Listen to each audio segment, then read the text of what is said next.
Alright, I'm back. Let's get right into it. This is Indie Spotlight.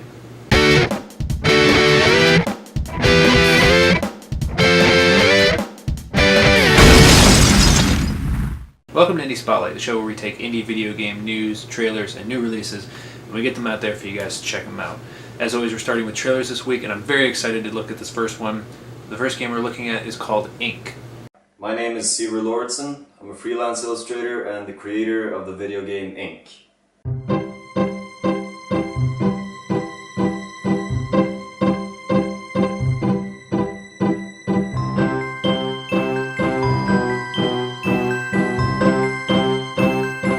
As children, we're all quite active artists. Whether it's just random scribbles, monsters and robots, or family portraits, we manage to keep ourselves occupied for hours and hours, just doodling away. But something happens as we begin to enter our young teens. It's at this age that most of us put down the pencil for good. For me, art is, and has always been, this bottomless source of fun, inspiration, and self-fulfillment, and it's important for me to pass this on.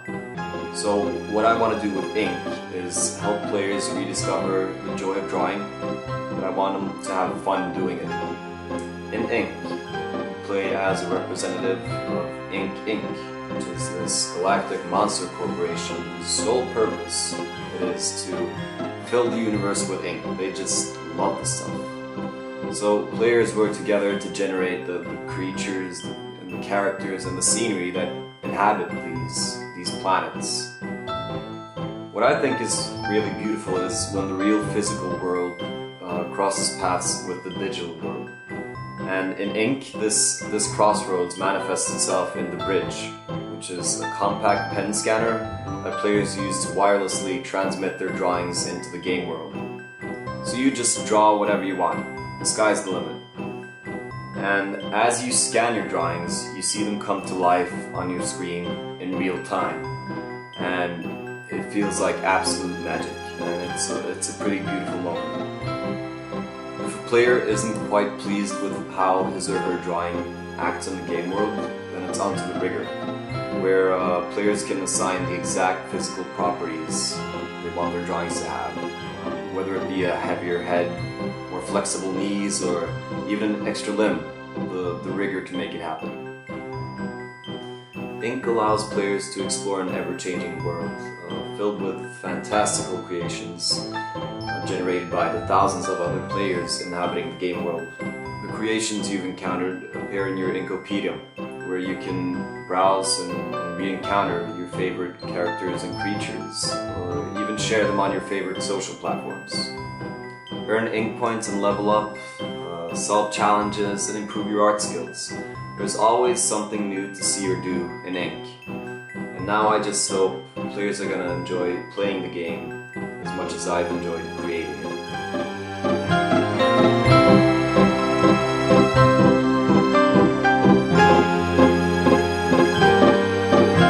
Ink looks like one of the coolest innovative ideas I've seen in a long time, especially when it comes to peripherals and gimmicks and stuff like that. The Wii had its gimmick and everything, and we've seen a couple of pen tablet type things before, but this is really awesome. It's kind of like Scribble Knots with your own imagination, and the idea is absolutely amazing. I really love the idea. I hope that this turns out to be as cool as the trailer makes it look. I'm an artist, and I love the idea that I'll be able to draw something and make it come to life. That's the coolest idea ever. That's all I think any artist ever really wants to do, is to make their creations come to life. And this is just so cool. I am so excited for this. I really hope this becomes a big thing, and I hope the greatest for this idea, because it looks amazing. Alright, the next trailer that we're going to have for you this week is In Between.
In Between looks like it's going to be a very difficult game to get used to. The idea that you have to follow 2 different screens at the same time and try and morph between the 2 in order to avoid obstacles and solve puzzles.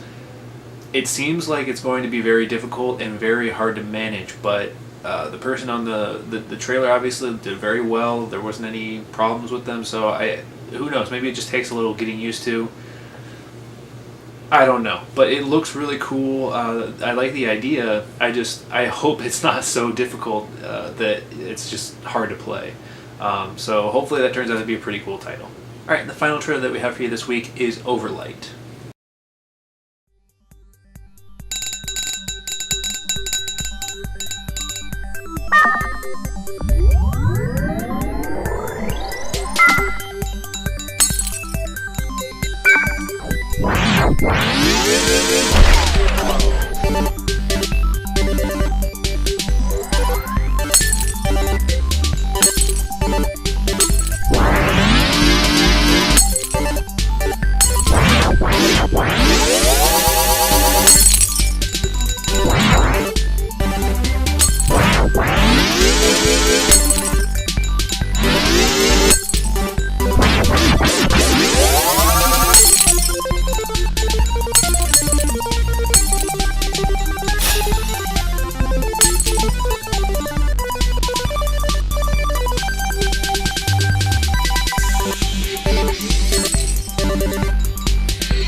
Overlight looks like it's going to be a really fun puzzle game. Kind of looks like it's going to be just another, big hit, kind of like Tetris or anything along those kinds of lines. Bejeweled, those types of games. Looks like it's going to be very just a general puzzle type game. But I do like the idea that you're guiding these lasers, and then you can use the lasers to get bigger combos. So I'm sure it's going to be a very fun game, and I like that they're bringing it to multiple platforms, so everybody's going to get a chance to play it. Alright, the first bit of news that we have for you this week is that the Humble Indie Bundle is doing something a little different this time around. We have the Humble THQ Bundle. That's right, THQ has submitted their games for you to check out and for you to buy at any price you want. It comes with stuff like Darksiders, Metro 2033, and then Red Faction, Armageddon, Company of Heroes, and then if you spend more than the average, which at this current moment is about $5.60 or so, you'll actually get Saints Row the Third. So I have been wanting to play that game, and it was a really cool idea for them to be able to do this, and so I've been able to get Saints Row the Third for a very cheap price. If you like any of those games, or if you've wanted to play any of them, this is the best time to do it. THQ, this is a great thing. And as always, you can always choose how much you want to go to charity, how much you want to go to THQ, and how much you want to go to the Indie Bundle people who do this. So, great cause. Definitely check it out. Alright, the next bit of news that we have for you is that Indie Gala 11 has just released as well. So you can actually get more games for a really cheap price. Some of the games that include Men of War, Cryostasis, 13th Century, and depending on how much you buy, you can actually get different, titles. You can if you spend less than $1, you'll get one. If you spend more than $1, but less than $4.99, you'll get so many. If you spend $4.99 or more, you'll get a bunch of them. So if you're into some other games, if you want to try out some other ones, check it out. Alright, the final bit of news that we have for you this week is that The Binding of Isaac Rebirth is actually going to be coming out to PS3 and PS Vita, and possibly iOS. They're currently in talks with Apple to get that onto iOS. Binding of Isaac Rebirth is basically just a remake of the original game, but porting it for consoles. It's also going to include the expansion pack, and it'll also include new content, including a extra chapter, extra final chapter, as they say, or as they said. So If you like Binding of Isaac, or if you've wanted to play that, looks like there's going to be a way for you to play it on your PS3 if you have one, a PS Vita, if you don't have a PC that can play it. Although it's not a very intense game, so if you still wanted to get it, you can probably go get it on Steam for relatively cheap. It's kind of a dungeon crawler, kind of like Legend of Zelda, so it's a pretty fun game. I like it.